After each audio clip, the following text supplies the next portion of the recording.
1949, I was in high school in Cedar Hill, and I said, well, I think I'll join the Army.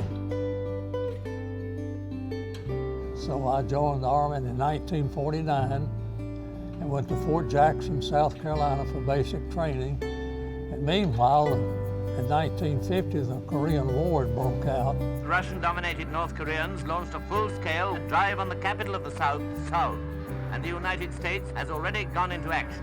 So they come around and said they needed volunteers for that. I said, I think I'll volunteer and see some more of the world.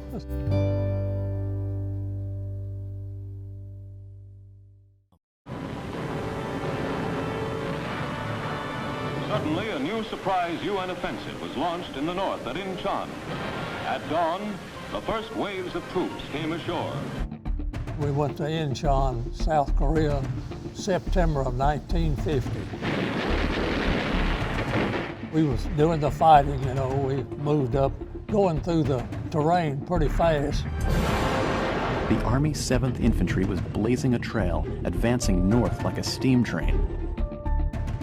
December the 13th, I was up all the way to the Yellow River. The Chinese were coming in, entered the war.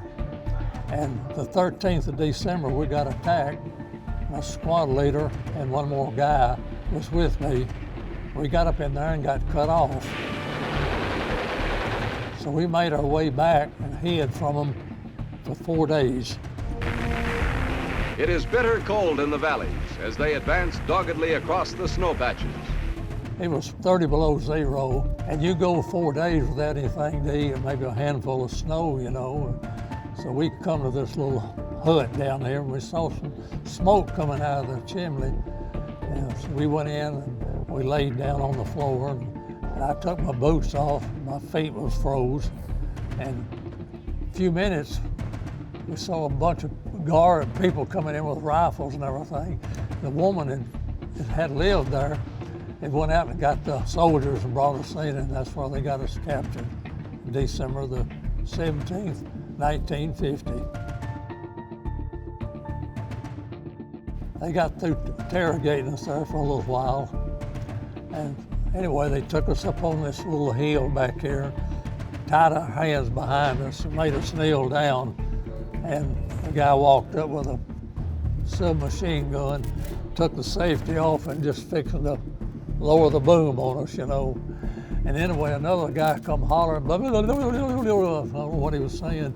Anyway, he put the safety on, and we kind of think that they wanted to know some more information. So that was the closest I've ever come, you know, getting annihilated right then. They took us back up, and we come to this civilian prison and threw us in the cell block, and then they brought some more in. In this little room, it was so many in there that when you lay down at night, you had to lay down.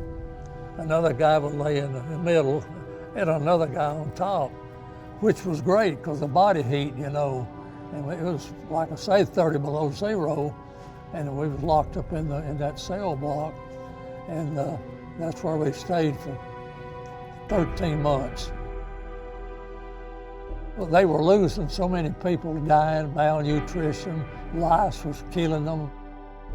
I went 13 months without a bath, change of clothes, or anything. Somebody had said, "Did you get some rice?" I said, "No, we didn't get anything that good. We just got stuff you feed the cattle, sorghum tops, millet, anything like that, cracked corn." You were hungry, you would eat anything, you know. But after 13 months, we moved up on the Yellow River where the Chinese had built some camps, and the treatment improved quite a bit, you know.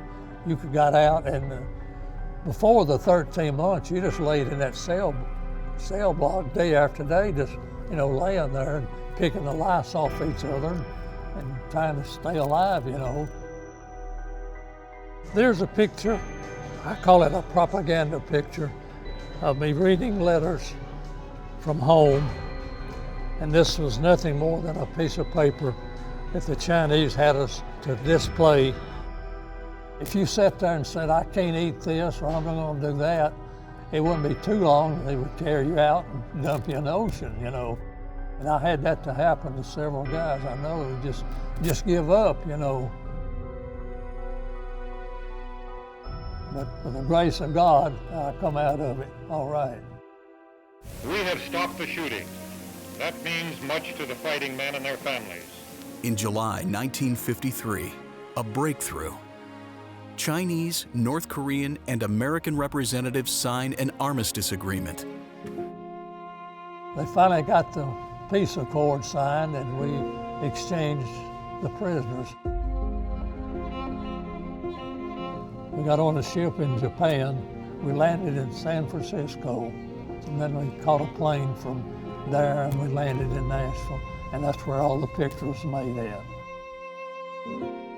Well, this is the pictures when I got off of the plane at the Nashville airport, come down, and these are my family welcomed me home after 33 months. And my little dog here, and my uncle, my father and mother and sister. It was just so great to see all the people there that you knew. Of course, tons of other people over there that I didn't know. They just wanted to welcome me home, you know. Seeing my picture on the wall here, it means a lot to me. That people still come by and look at the picture and want to shake your hand or hug you or whatever. It means a lot.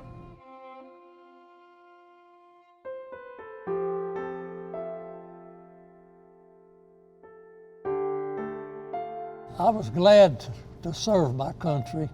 I didn't have bitter feelings about getting captured or nothing. But I think that is one thing every man, or maybe every lady, to have the privilege of serving their country. It's great to serve your country and your flag. I don't regret it one bit. I would volunteer again if I was called upon to serve my country.